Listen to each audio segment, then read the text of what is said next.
por cierto que la idolatría es una grave injusticia. ¿Y por qué es una injusticia el shirk o la idolatría? ¿Quién de ustedes me puede decir por qué cuando se habla de la idolatría decimos y la describimos como una injusticia? ¿Qué idea? O sea, ¿qué idea le genera eso? El profeta Muhammad sallallahu alaihi wasallam dijo en un hadith, Allah Azza wa Jal dice, los seres humanos y yo estamos como en una divergencia. Yo les he creado y les sustento, y ellos agradecen a otros. Es decir, por eso es que es una injusticia. Cuando uno hace una injusticia es cuando está dándole a otro, a alguien, lo que le pertenece a otro. Eso es una injusticia. Entonces, en este caso, ¿quién es el creador? ¿Quién es el sustentador? ¿Quién es el que nos da todo? ¿Quién es el que tiene la capacidad de escuchar todo y es el todopoderoso que puede responder? Únicamente Dios, el creador. Y los seres humanos, en vez de agradecerle y adorar a Dios, muchos de los seres humanos, ¿qué hacen? Reciben de Dios las gracias y las bendiciones y los favores. ¿Y a quién se los agradecen? A la Virgen, al Santo, a fulano o a mengano. Entonces, por eso es que la idolatría es una injusticia y la más grave injusticia. Y por eso es que Allah Azza wa Jal dice en el Sagrado Corán de que perdona todos los pecados que la persona pueda cometer, excepto la idolatría. La idolatría es el único pecado que si una persona muere cometiendo ese pecado y no se ha arrepentido, Allah Azza wa Jal no lo perdona.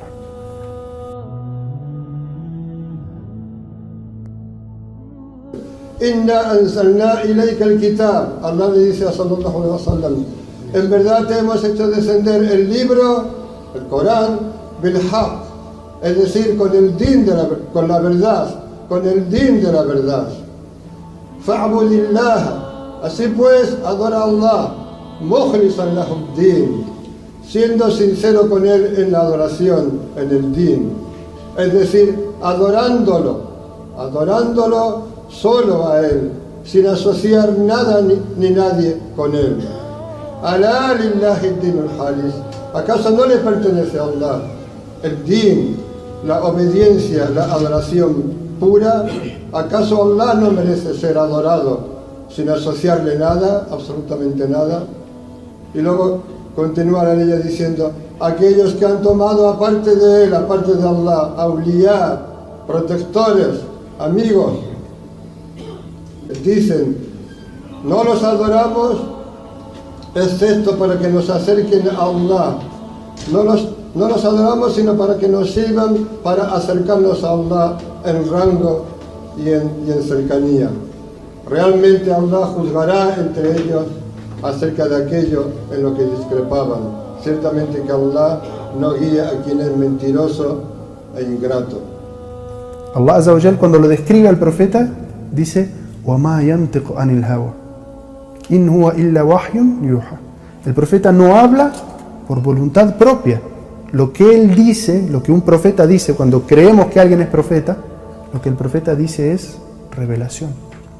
Quienes creen y no revisten su fe con ningún acto de idolatría, esos son los que tendrán seguridad en la fe, en este mundo, y la seguridad de entrar al paraíso en el más allá, y esos son los bien guiados. Los musulmanes creemos que Dios es único y exaltado, más allá de cualquier comprensión especulativa. Definitivamente no tiene socios, compañeros, pares, antagonistas o vástagos. Un error muy común es sostener que Dios no puede perdonar directamente a sus criaturas.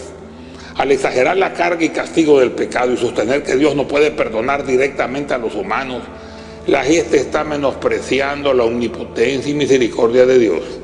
Cuando se convencen de que no pueden acercarse directamente a Dios, se vuelcan a falsos dioses o ayudas como héroes, líderes políticos, salvadores, santos y ángeles, o le delegan a su líder religioso que interceda por ellos, el cual siempre le garantiza su éxito si pagan previamente el diezmo y luego una ofrenda generosa.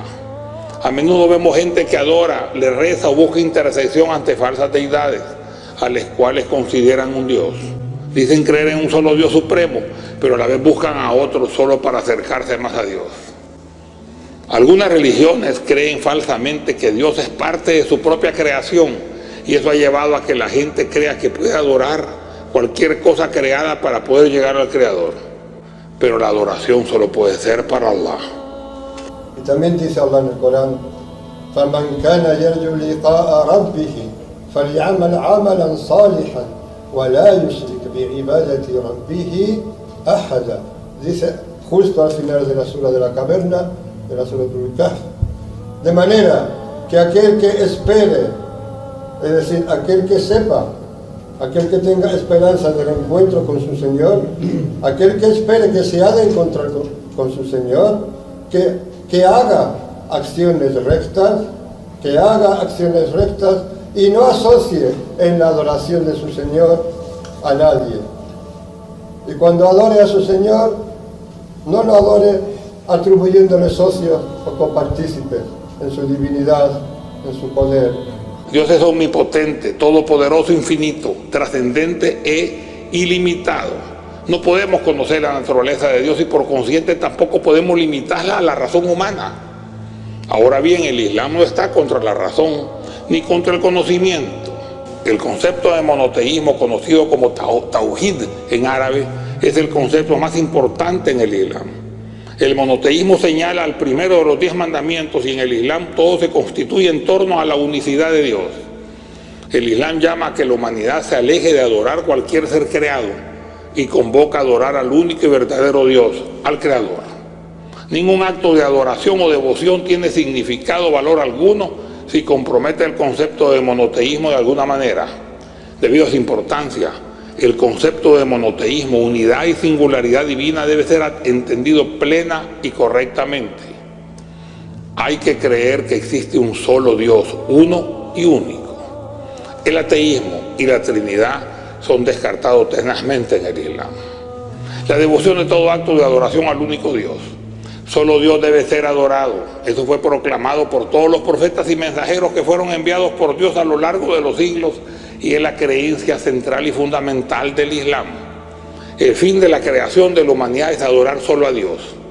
El Corán rechaza al Dios limitado, con cuerpo humano, conforme y por lo tanto capaz de verlo, a la naturaleza de Dios limitada a la razón humana, al Dios engendrador y el Dios engendrado, un pensamiento bastante arcaico y limitado, limitado.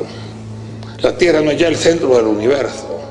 La razón humana no puede ser así, la razón universal.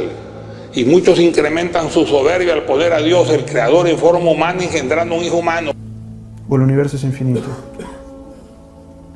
Evidentemente, todo lo que nosotros podamos alcanzar, todo lo que la sonda a Marte, a Venus, al Sol, a donde sea que manden, todo eso es en realidad el primer cielo.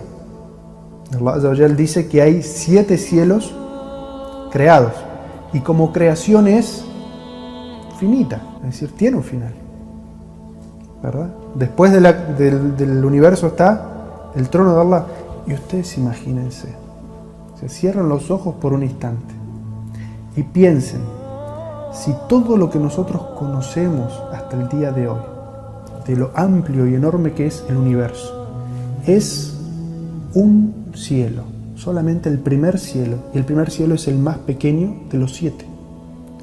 Y luego de esos 7 cielos, que son cada uno de ellos mucho más grande que todo lo que nosotros conocemos del universo hasta ahora, luego de eso está el trono de Allah. Y el profeta dice que los 7 cielos no son frente al trono de Allah, sino lo que sería una pulsera arrojada a un desierto, es decir, prácticamente nada. Imagínense la dimensión que tiene el trono de Allah. Y así Allah Azza wa Jal está establecido sobre el trono y conoce los sentimientos y los pensamientos de cada uno de nosotros. Subhanallah, glorificado sea en su perfección. O sea, nosotros necesitamos para mandar una pequeña información, ¿verdad? Y Allah Azza wa Jal conoce el pensamiento, el sentimiento de todos y cada uno de nosotros. La Torá de Moisés, los Salmos de David, el Evangelio de Jesucristo y el Corán de Mohammed, que la paz y bendiciones sean sobre todos ellos, son todas revelaciones de Dios y están para el musulmán en igual categoría. La única razón por la cual se utiliza más el Corán es porque se encuentra intacto y los otros libros originales solo se disponen de copias. Los principios de amar a Dios sobre todas las cosas y a tu prójimo como a ti mismo por amor de Dios. Y no hagas a otro lo que no quieras que te hagan a ti. O en sentido positivo, haz a otro lo que quieras que te hagan a ti. Hacer el bien y desechar el mal son principios coránicos continuamente repetidos.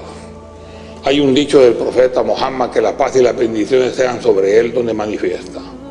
Si mi comunidad se vuelve indiferente al hecho de ordenar lo bueno y prohibir lo malo, que sepa que se ha puesto en guerra contra Allah, el Altísimo. Dice Allah en el Corán: وَمَا أُمِرُوا إِلَّا لِيَعْبُدُوا اللَّهَ مُخْلِصِينَ لَهُ الدِّينَ حُنَفَاءَ وَيُقِيمُوا الصَّلَاةَ وَيُؤْتُوا الزَّكَاةَ وَذَلِكَ دِينُ الْقَيِّمَةِ. Dice, hablando de la gente del libro y por extensión de todos nosotros. Y no se les ordenó otra cosa que adoraran a Allah mukhlisina lahuddin, rindiéndole culto, rindiéndole adoración con sinceridad, solo a Él, sin asociar nada con Él. Hunafa, como inclinados naturalmente, de una forma natural, a reconocer la unicidad de Allah y no asociar nada con Allah. وَيُقِيمُوا الصَّلَاةَ وَيُؤْتُوا الزَّكَاةَ, y que establecieran el salat y entregaran el zakat. Y ese es el din recto, esa es la adoración recta, esa es la adoración, la obediencia a Allah recta. Allah dice: seres humanos, quien se encuentre conmigo el día del juicio final, con pecados tan grandes como el planeta Tierra, pero sin haberme asociado, sin haber cometido politeísmo, yo habré de encontrarme contigo con perdón tan grande como eso.